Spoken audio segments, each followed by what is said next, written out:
France Info, les infos de l'étrange. Thème: l'histoire du capital. Épisode 2.5 Le marché des âmes, quand l'esclavage devint économie. Avant que l'or ne revienne briller, c'est la chair qui s'est remise à circuler. Le capital s'est d'abord réveillé sous forme d'un tout nouveau trafic. Dans le froid des mers du Nord, les Vikings ont rouvert la route de la valeur, mais leur monnaie démontrait une toute nouvelle. Avant le capital abstrait, il y eut le capital incarné. La valeur prit chair avant de prendre forme. Le commerce de l'humain fut la première circulation moderne. Du 8e au 9e siècle, le Nord s'ouvre comme un marché. Les ports vikings de Hedeby au Danemark, Birka en Suède et Kaupang en Norvège deviennent des carrefours d'échange. On y vend fourrure, ambre, ivoire et captifs. En 841, les Vikings fondent Dublin, centre de la traite atlantique. On y capture des Irlandais, des Anglais, des Francs, revendus en Écosse, en Islande ou plus au sud, jusqu'en Espagne musulmane. Un marché de la peur devient une économie des corps. Le capital se souvient. Dominer, c'est déplacer.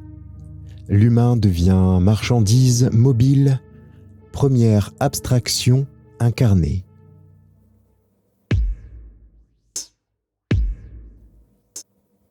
Vers 860, des Vikings venus de Suède s'installent le long du Dniepr et de la Volga. On les appelle les Russes, ancêtres des Russes. Ils contrôlent le commerce entre la mer Baltique et la mer Caspienne, reliant la Scandinavie au califat musulman. Les chroniques arabes, comme celle d'Ibn Fadlan en 922, décrivent leur marché. Des captifs slaves, vendus à Bulgares, troqués contre de l'argent, des tissus, du vin et des armes. À chaque raid, les Russes convertissent la peur en numéraire. Le corps devient équivalent universel. Avant la pièce, c'est la chair qui fixe la valeur. Le capital, encore son nom, découvre sa véritable loi. Tout peut se convertir.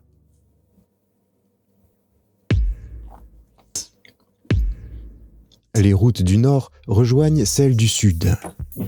Les Vikings vendent leurs captifs aux marchands musulmans d'Al-Andalus et d'Afrique du Nord.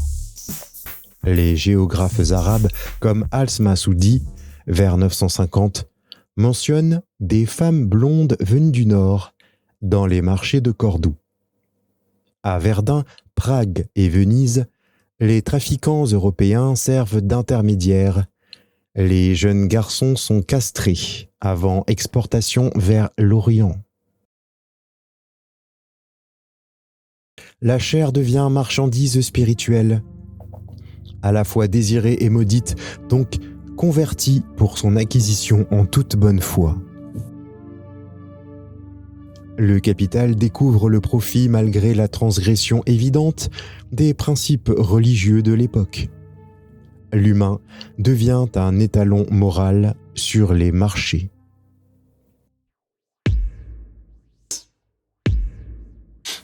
Les esclaves sont utilisés dans les mines, les champs, les ateliers de tissage. En Scandinavie, on les appelle thralls. Chez les Francs, servis. Dans le monde arabe, mamelouks. Tous partagent un statut, celui d'un capital vivant, productif et sans nom. C'est là que commence de renaître la logique pure du profit. Chaque guerre devient légitime dans l'opportunité d'enrichissement. Le commerce d'hommes finance les raids et les raids nourrissent le commerce. Dans les raids de Björn, Côte de Fer en 859, le chef viking Björn Jarnstida, fils légendaire de Ragnar Lodbrok, mène un raid massif depuis la Méditerranée jusqu'aux côtes françaises. Les sources franques et arabes décrivent un passage violent dans le sud. Narbonne, Arles, Nîmes sont pillés et les populations locales, hommes, femmes, enfants, sont capturés pour être revendus comme esclaves.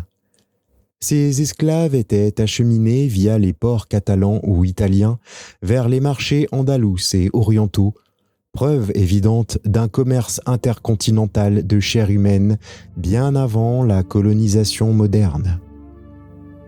Ici, le capital émerge dans sa forme primitive, la force vitale réduite à une marchandise mobile. Le corps devient unité d'échange avant même la monnaie. La conquête viking de York, Jorvik, transforme la ville en un nœud commercial majeur entre la Scandinavie, l'Irlande, la mer du Nord et la Baltique. Les fouilles archéologiques de Coppergate ont mis en lumière un réseau de commerce d'esclaves.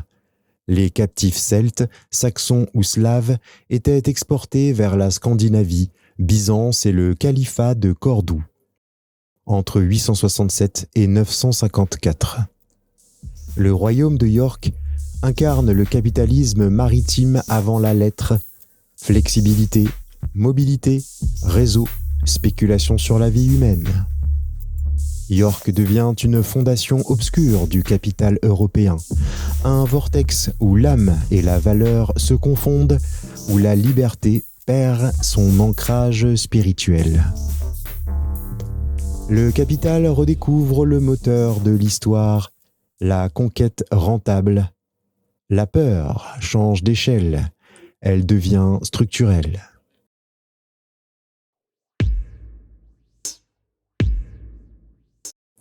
Vers le XIe siècle, la traite décline. Les royaumes chrétiens d'Europe interdisent la vente de chrétiens entre eux. L'humain reste possédé, mais il ne circule plus. Le corps désormais s'attache à la terre, l'esclave devient serf. Le capital se sédentarise. La peur redevient fidélité. Les conciles d'Orléans de 541 à 597 mettent en place l'interdiction de vendre des chrétiens. Ces conciles ecclésiastiques marquent un tournant moral et juridique. Les évêques y condamnent la vente des chrétiens à des non-chrétiens sans pour autant abolir l'esclavage. Le texte distingue implicitement les âmes sauvables, donc chrétiennes, des autres. L'interdiction ne repose donc pas sur un principe d'égalité, mais sur une logique d'appartenance spirituelle au corps mystique de l'Église. La morale chrétienne introduit une hiérarchie de l'être qui préfigure la rationalisation du capital. Certains corps ont valeur spirituelle, d'autres purement marchandes. Avec l'édit de Charlemagne en 805, on bannit la traite interne. Charlemagne publie un capitulaire interdisant le commerce d'esclaves chrétiens à l'intérieur de l'Empire. L'objectif est politique, stabiliser l'ordre féodal et éviter que les guerres locales ne nourrissent un trafic incontrôlé. Mais l'édit tolère encore la vente d'esclaves païens capturés aux frontières. Le capital se replie, se discipline, il devient raison d'État, non plus simple pillage. L'économie de la domination se moralise, mais sans se purifier. Dans les chroniques d'Adhémar de Chabannes, vers 1020, on découvre la libération progressive des esclaves chrétiens. Le moine Adhémar, chroniqueur du Limousin, note que les esclaves des chrétiens sont désormais affranchis peu à peu. Cette évolution découle de la montée de la seigneurie rurale. L'esclave devient serf, attaché à la terre plutôt qu'à un maître, une mutation juridique plus qu'une libération réelle.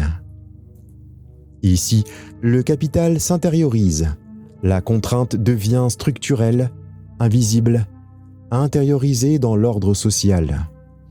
L'âme est libre en apparence, mais la production, la terre et le devoir lient l'individu à un système d'échange symbolique. On passe de la chaîne physique à la dette spirituelle. C'est la matrice du capitalisme chrétien médiéval. Le corps cesse de circuler, mais la logique demeure. Le capital n'a pas disparu, il s'est enfoui dans la terre, prêt à renaître. Les Vikings ont rouvert le monde, mais par la chair. En ramenant le commerce, ils ont ramené un prix à l'homme. Leur or sentait la peur, mais il annonçait déjà la monnaie à venir. Le capital, dans son inconscient le plus sombre, s'est réveillé en vendant nos semblables. Et de cette faute première naîtra tout le reste. La banque, le marché, la colonie.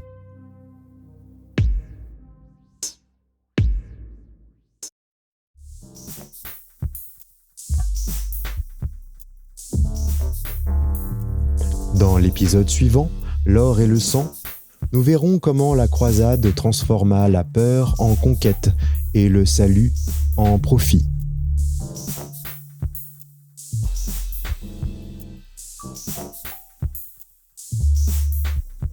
Merci à tous et toutes d'avoir écouté ce podcast. Je vous invite à manifester votre sollicitude en cliquant sur un pouce et en laissant un commentaire. N'hésitez pas à vous abonner et à suivre les prochains épisodes. À très bientôt.